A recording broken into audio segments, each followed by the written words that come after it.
자, 오늘은 율법과 양심의 관계성에 관한 로마서 2장을 한번 해설하도록 하겠습니다. 로마서 2장에는 여러 구절이 있고 여러 말씀이 있지만 특별히 가장 우리 현재 우리 상황에서 중요하다고 생각하는 구절은 율법과 양심에 관한 구절입니다. 로마서 2장 12절에 보면은 율법 밖에서 죄를 지은 자들은 또한 다 율법 밖에서 멸망하고 율법 안에서 죄를 지은 자들은 다 율법으로 심판을 받는다. 그렇게 말했어요. 그러니까 지금 로마서 2장 12절 그리고 14절 16절까지 말씀은 율법과 양심에 관한 얘기입니다. 그래서 로마서 2장을 저는 제목을 정했어요. 율법과 양심의 관계성이다. The Law and Conscience. 그리고 율법 안과 율법 밖에 관한 이야기다. 율법 안이란 뭡니까? 율법 시대를 살아가는 사람, 즉 유대인들에 관한 이야기고, 율법 밖이라는 것은 양심 시대를 살아갔던 사람들, 또 현재에도 복음을 듣지 못한 사람들이 양심 시대를 살고 있죠. 이들에 관한 이야기입니다. 12절을 자세히 보면요. 율법 밖에서 죄를 지은 자들은 또한 율법 밖에서 멸망하고 율법 안에서 죄를 지은 자들은 다 율법으로 심판을 받으리니. 이게 무슨 말입니까? 하나님은 공평하시고 정의로우신 분이죠. 율법 밖에 있는 자나 율법 안에 있는 자나 동일한 조건이란 그겁니다. 율법을 받았다 해서 그들이 특별한 사람들이 아니다. 특별 대우를 한다. 아니라는 거죠.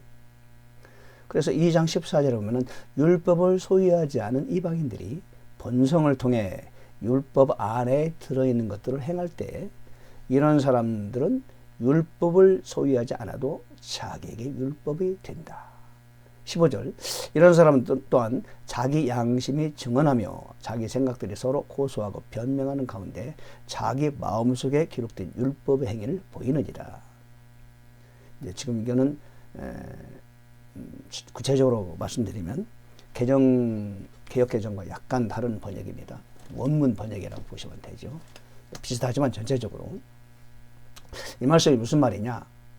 율법을 받았다 해서 그들이 특별 대우를 받는 것이 아니라는 겁니다.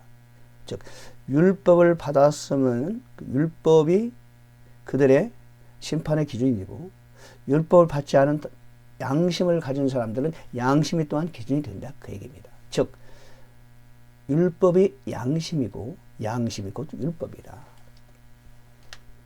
율법은 보이는 법이고 보이지 않는 법이 양심이다. 이런 뜻이에요.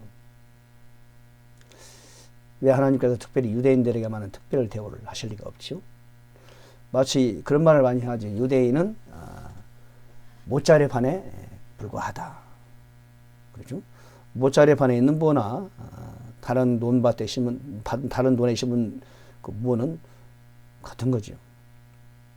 그리고 율법을 받은 사람들이 심판을 받는 기준이나 율법 없이 양심을 따라 사는 사람들이 받는 심판의 기준이나 다를 바가 없다는 거죠. 곧 율법이 보다 양심이라는 겁니다. 양심이 곧 율법이다. 율법은 보이는 법이고 양심은 보이지 않는 법이다. 이런 뜻이에요. 그러니까 율법을 소유하지 않는 이방인들이 본성을 통해서 율법 안에 들어있는 것들을 행할 때 이런 사람들은 율법을 소유하지 않아도 자기에게 율법이 된다는 겁니다. 자기 양심이 증언하며 그리고 마음속에 기록된 율법의 행위를 보인다는 겁니다. 그러니까 율법은 보이는 법이고 양심은 보이지 않는 법이다. 이렇게 성경은 말하고 있는 거죠.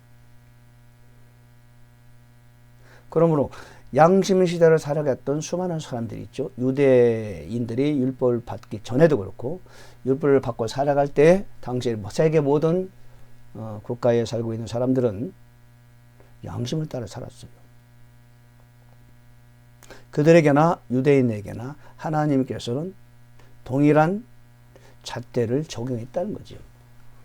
다만 방법이 달랐다는 거죠. 유대인들에게는 율법의 잣대로, 이방인들에게는 양심의 잣대로 그들을 바라보시고 또 심판하신다는 겁니다. 그래서 우리는 이 사실을 잊으시면 안 됩니다. 많은 분들은 이런 얘기를 하죠.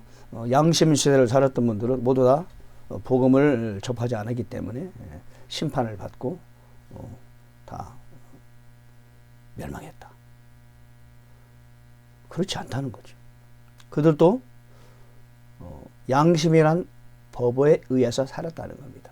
그러니까 유대인들이 율법하에서 율법에 따라 심판을 받고, 그렇죠? 구원 여부가 결정됐던 것처럼, 물론 그 심판이라는 것은 뭐 율법을 다 지킬 수 없죠. 알 수 없지만은 양심 시대를 사는 사람들이나 율법 시대를 사는 사람들이나 특별히 다르지 않다는 겁니다. 율법을 주신 목적이 뭐죠? 율법을 다 지킬 수 없다는 것을 사람에게 인식시키기 위해서, 예수 그리스도를 기다리게 하기 위해서, 필요성을 알게 하기 위해서 율법을 주셨죠. 양심도 마찬가지죠. 하나님께서 양심을 주신 이유는 양심대로 살 수가 없다는 것을 보여주는 거지요. 그러므로 예수 그리스도의 구원 역사의 필요성을 알려주시기 위함이죠. 그럼에도 불구하고 율법 시대에 살던 그들은 율법을 지키려고 애쓰면 애쓸수록 하나님을 가까이 하게 되고 율법을 완벽하게 지킬 수 없다는 사실을 발견하고 주님을 더 의지하게 되는 거죠. 양심 시대 마찬가지죠. 양심대로 100% 살 수 없죠. 그럼에도 불구하고 양심을 지키려고 애쓰는 사람들이 있었죠. 그 양심이 율법을 대신했다는 뜻입니다. 그러므로 양심을 완전히 지켜서 살 수 있는 사람은 없죠. 율법도 마찬가지죠. 하나님의 심판의 기준을 정확히 우리는 알 수 없지만은, 그러나 그들이 양심 시대 사람이나 율법 시대 사람들이나 그들이 최선을 다해서 양심을 따르려고 애쓰고 하나님의 율법을 지키려고 애쓰고 그러면서 하나님이 가까이 다가가는 사람들에게 하나님 어떤 심판의 기준이 있다고 말할 수 있겠죠. 그리고 로마서 2장은 율법과 양심의 관계성에 관하여 우리에게 설명하고 있습니다.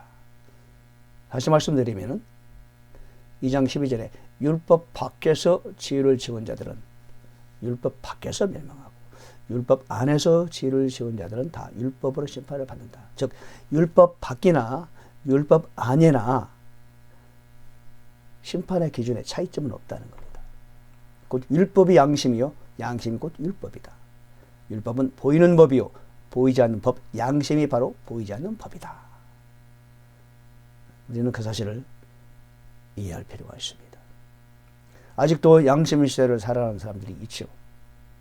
유대인들은 율법 시대를 아직 살고 있죠.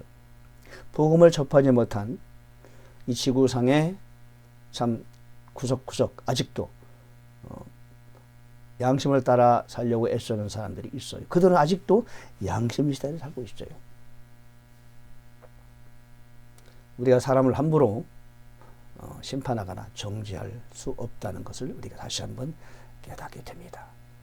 우리는 최선을 다하여 온 세계 모든 사람들에게 복음을 전해야 되겠죠.